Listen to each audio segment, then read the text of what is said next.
Okay, I'm going to show you how to remove your makeup with ease. I'm going to melt it away. And it's in part of my special bundle. It's called the Cleansing Balm. You can use this with or without makeup. It's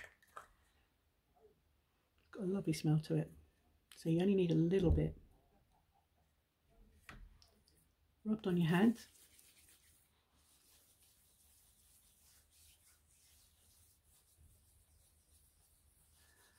You can just see it just melts even your mascara away.